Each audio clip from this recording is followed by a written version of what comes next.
नमस्कार दोस्तों, कैसे हैं आप सभी लोग। मैं आशा करता हूं कि आप सभी लोग बेहद खुश और प्रसन्न होंगे। दोस्तों, एक बार की बात है कि एक सियार जंगल में एक पुराने पेड़ के नीचे खड़ा था। पूरा पेड़ हवा के तेज झोंकों से गिर पड़ा। सियार उसकी चपेट में आ गया और बुरी तरह घायल हो गया। वह किसी तरह घिसटता घिसटता अपने मान तक पहुंचा। कई दिन बाद वह मान से बाहर आया। उसे भूख लग रही थी। शरीर कमज़ोर हो गया था। तभी उसे एक खरगोश नजर आया।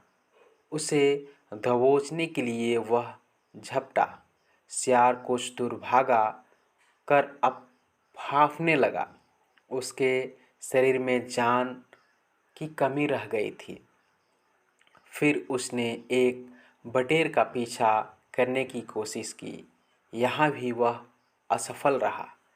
हिरण का पीछा करने की तो उसमें हिम्मत ना हुई। वह खड़ा सोचने लगा, शिकार वह कर नहीं पा रहा है। भूखे मरने की नौबत आ गई थी। समझो कि अब वह उससे कोई भी शिकार नहीं हो पा रहा था। अब वह सोचने लगा कि क्या किया जाए। वह इधर-उधर घूमने लगा, पर कहीं कोई मरा जानवर नहीं मिला। घूमता-घूमता वह एक बस्ती में आ गया। उसने सोचा, शायद कोई मुर्गी या उसका बच्चा हाथ लग जाए, सो वह इधर-उधर गलियों में घूमने लगा। तभी कुत्ते भौं-भौं करते उसके पीछे पड़ गए। सियार को जान बचाने के लिए भागना पड़ा। गलियों में घुसकर उनको छांकने की कोशिश करने लगा, पर कुत्ते तो कस्बे की गली-गली से परिचित थे। सियार के पीछे पड़े कुत्तों की टोली बढ़ती जा रही थी और सियार के कमज़ोर शरीर का बल समाप्त होता जा रहा था। सियार भागता हुआ रंगरेज की बस्तियों में आ पहुंचा था। वहां उसे एक घर के सामने एक बड़ा ड्रम नजर आया। वह जान बचाने के लिए उसी ड्रम में कूद पड़ा।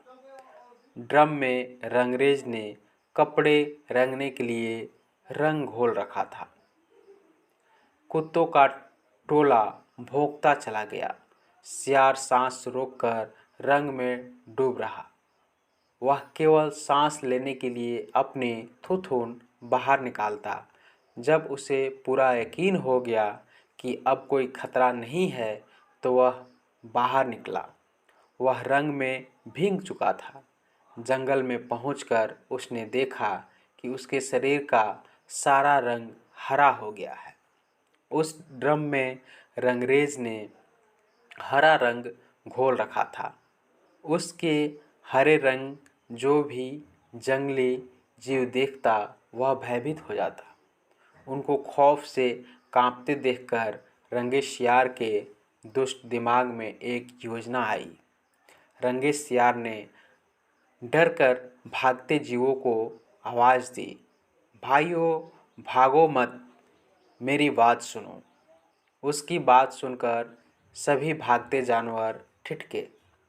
उनके ठिठकने के रंग सियार ने फ़ायदा उठाया और बोला, देखो देखो, मेरा रंग ऐसा रंगा किसी जानवर का धरती पर नहीं है। मतलब समझो, भगवान ने मुझे यह खास रंग देकर तुम्हारे पास भेजा है। तुम सब जानवरों को बुला लाओ, तो मैं भगवान का संदेश सुनाऊंगा। उसकी बातों का सब पर गहरा प्रभाव पड़ा। वे जाकर जंगल के सभी ओर से जानवरों को बुलाकर लाए। जब सब आ गए तो रंगा सियार एक ऊंचे पत्थर पर चढ़कर बोला, वन्य प्राणियों, प्रजापति ब्राह्मणों ने मुझे खुद अपने हाथों से इस अलौकिक रंग का प्राणी बनाकर कहा कि संसार में जानवरों का कोई शासक नहीं है। तुम्हें जाकर जानवरों का राजा बनकर उनका कल्याण करना है। तुम्हारा नाम सम्राट कुकुदम होगा। तीनों लोगों के वन्य जीव तुम्हारी प्रजा होंगे। अब तुम लोग अनाथ नहीं रहे। मेरी छत्र छाया में निर्भय होकर रहो। सभी जानवर वैसे ही सियार के अजीब रंग से चकराए हुए थे। उसकी बातें न तो जादू का काम किया। शेर, बाघ व चीते भी ऊपर की सांस ऊपर और नीचे की सांस नीचे रह गई। उसकी बात काटने की किसी में हिम्मत नहीं हुई। देखते ही देखते सारे जानवर उसके चरणों में लौटने लगे और एक स्वर में बोले, हे ब्रह्मा के दूत, प्राणियों मैं श्रेष्ठ कुकुदम, हम आपको अपना सम्राट स्वीकार करते हैं। भगवान की इच्छा का पालन करके हमें बड़ी प्रसन्नता होगी। एक बूढ़े हाथी ने कहा, हे सम्राट, अब हमें बताइए कि हमारा क्या कर्तव्य है। रंगा सियार सम्राट की तरह पंजा उठाकर बोला, तुम्हें अपने सम्राट की खूब सेवा और आदर करना चाहिए। उसे कोई तकलीफ़ नहीं होनी चाहिए। हमारे खाने पीने का शाही प्रबंध होना चाहिए। शेर ने सिर झुकाकर कहा, महाराज ऐसा ही होगा। आपकी सेवा करके हमारा जीवन धन्य हो जाएगा। बस सम्राट कुकुदम बने रंग सियार के शाही ठाठ हो गए और राजशाही शान से रहने लगे। कई लोमड़ियाँ उसकी सेवा में लग गई। भालू पंखा झूलता, सियार जिस जीव का मांस खाने की इच्छा करता, सियार को उसकी बलि दी जाती थी। जब सियार घूमने निकलता तो हाथी आगे आगे सूंड उठाकर बुगुल की तरह चिघड़ता था। दो शेर उसके दोनों ओर कमांडो बॉडी के गार्ड की तरह होते थे। रोज कुकुदम का दरबार भी लगता था। रंगे सियार ने एक चालाकी यह कर दी थी कि सम्राट बनते ही सियारों को शाही आदेश जारी कर उस जंगल से भगा दिया था। उसे अपनी जाति के जुओं द्वारा पहचान लिए जाने का खतरा था।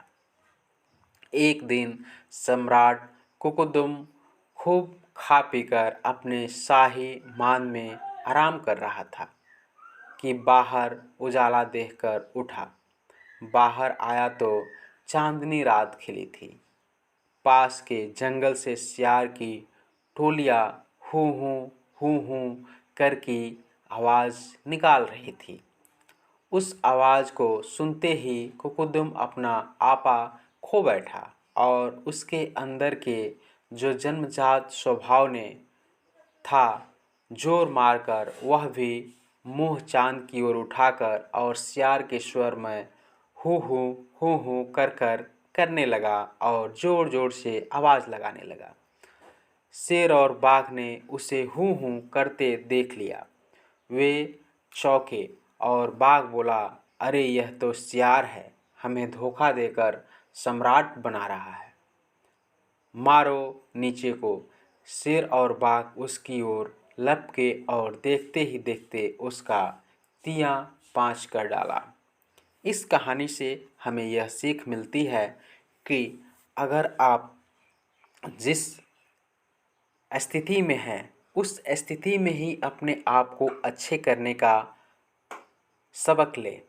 आप नकलीपन का कोई भी वेशभूषा बनाकर आप किसी को नहीं ठग सकते हैं और आप अपने जीवन में आगे बढ़ने के लिए आप अपने कर्तव्य और अपने मेहनत के बल पर ही आगे बढ़ सकते हैं।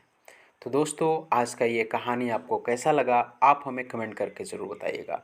मैं मिलता हूँ आप सभी के लिए एक नए वीडियो के साथ। तब तक के लिए आप सभी लोगों का बहुत बहुत धन्यवाद। जय हिंद।